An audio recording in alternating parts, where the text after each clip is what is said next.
ہندوستان کی تقسیم یہ صرف نقشے پر کھینچی گئی ایک لکیر نہیں تھی، یہ 20ویں صدی کے سب سے بڑے اور ہلا دینے والے واقعات میں سے ایک تھا۔ ایک ایسا واقعہ جس نے لاکھوں زندگیاں ہمیشہ کے لیے بدل دیں اور ایک ایسی میراث چھوڑی جو آج تک اس خطے پر اثر انداز ہو رہی ہے۔ آج ہم اسی کو سمجھنے کی کوشش کریں گے کہ آخر یہ سب کیسے اور کیوں ہوا۔ یہ ایک عدد ہے 1.5 کروڑ۔ یہ کوئی معمولی عدد نہیں ہے، بلکہ یہ ان لوگوں کی ایک اندازن تعداد ہے جو اپنے گھروں سے بے دخل ہوئے۔ جی ہاں، یہ تاریخ کی سب سے بڑی اور سب سے زیادہ پرتشدد ہجرتوں میں سے ایک تھی۔ تو سوال یہ پیدا ہوتا ہے کہ آخر ہوا کیا تھا؟ اتنی بڑی انسانی تباہی کی نوبت آئی کیسے؟ اس سوال کا جواب ہمیں ملتا ہے اس وقت کے منقسم بر صغیر کی کہانی میں، جہاں کئی طاقتیں ایک دوسرے سے ٹکرا رہی تھیں۔ دیکھیں، تقسیم کوئی اچانک ہونے والا واقعہ نہیں تھا۔ اس کی بنیادیں کئی دہائیوں سے رکھی جا رہی تھیں۔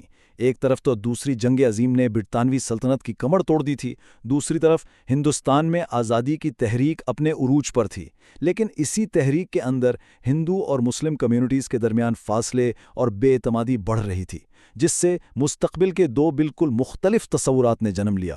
تو میدان میں دو بڑی سیاسی طاقتیں تھیں۔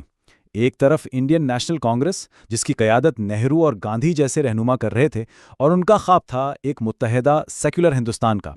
دوسری طرف تھی محمد علی جناح کی آل انڈیا مسلم لیگ، جو ایک بالکل مختلف نظریے پر کھڑی تھی، اور وہ تھا دو قومی نظریہ۔ ان کا مطالبہ تھا مسلمانوں کے لیے ایک الگ ملک، یعنی پاکستان۔ تو یہ دو قومی نظریہ آخر تھا کیا؟ یہ وہ بنیادی فلسفہ تھا جس پر پاکستان کا پورا مطالبہ کھڑا تھا۔ اس نظریے کے مطابق ہندو اور مسلمان صرف دو الگ الگ مذاہب نہیں، بلکہ دو الگ قومیں ہیں جن کی ثقافت، تاریخ اور رہن سہن کے طریقے اتنے مختلف ہیں کہ ان کا ایک ریاست میں ایک ساتھ رہنا ممکن نہیں۔ اور پھر 1946 تک آتے آتے حالات بالکل ہی قابو سے باہر ہو گئے۔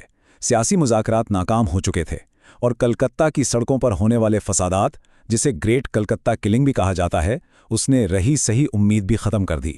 اس بے قابو تشدد نے برطانوی حکومت اور بہت سے ہندوستانی رہنماؤں کو یہ ماننے پر مجبور کر دیا کہ متحدہ ہندوستان کا خواب اب ممکن نہیں، اور تقسیم ہی واحد راستہ بچا۔ اور بس اسی کے ساتھ شروع ہوا نقشے پر ایک لکیر کھینچنے کا کام، ایک ایسا عمل جو بہت جلدی میں اور بہت سی خامیوں کے ساتھ کیا گیا، اور جو آگے چل کر ایک بڑی تباہی کا سبب بنا۔ اب ذرا اس تیزی کا اندازہ لگائیں۔ مارچ 1947 میں آخری viceroy Lord Mountbatten Hindustan پہنچتے ہیں۔ صرف 3 مہینے بعد جون میں تقسیم کے منصوبے کا باقاعدہ اعلان ہو جاتا ہے، اور پھر سب سے حیران کن فیصلہ، آزادی کی تاریخ جو پہلے 1948 کے لیے طے تھی، اسے اچانک تقریباً 1 سال پہلے یعنی 15 اگست 1947 کر دیا گیا۔ یہ ایک ایسی جلد بازی تھی جس کی قیمت لاکھوں لوگوں کو اپنی جانوں سے چکانی پڑی۔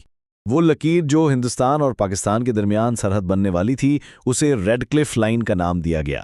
یہ نام اس کے چیئرمین سر سائرل ریڈ کلف کے نام پر رکھا گیا، جنہیں پنجاب اور بنگال جیسے بڑے اور گنجان آباد صوبوں کو تقسیم کرنے کا یہ مشکل کام سونپا گیا تھا۔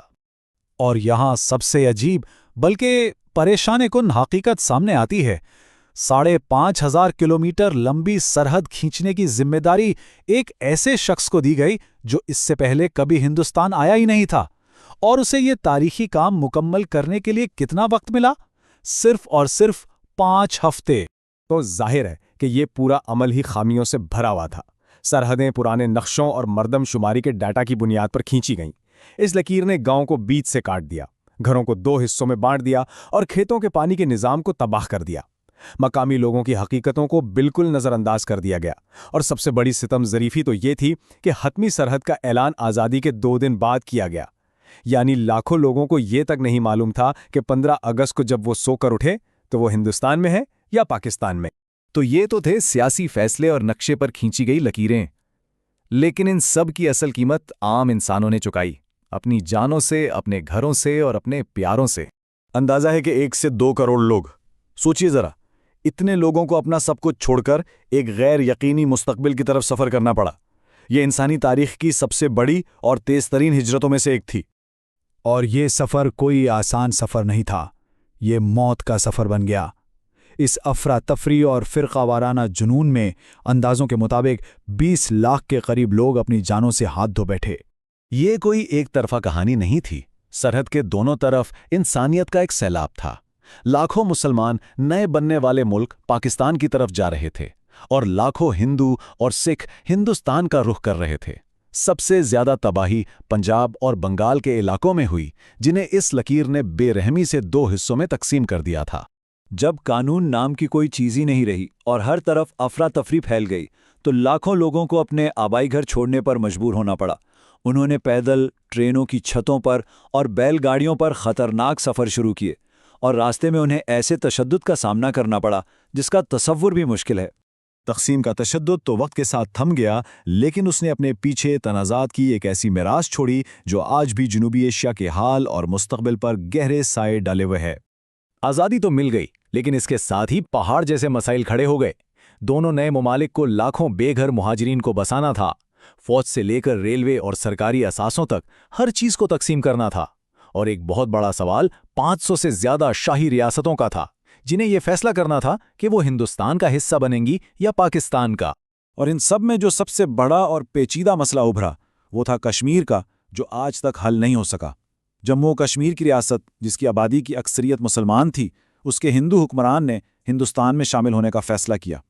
اسی فیصلے نے 1947 میں پہلی پاک بھارت جنگ کو جنم دیا، اور اسی ایک مسئلے نے دشمنی کا ایک ایسا سلسلہ شروع کیا جو آج تک نہیں رکا۔ ہندوستان اور پاکستان کے درمیان 3 بڑی جنگیں ہوئیں۔ 1971 میں مشرقی پاکستان مغربی پاکستان سے الگ ہو کر بنگلہ دیش بن گیا، اور آج دونوں ممالک ایٹمی طاقتیں ہیں اور ایک دوسرے کے سامنے کھڑے ہیں۔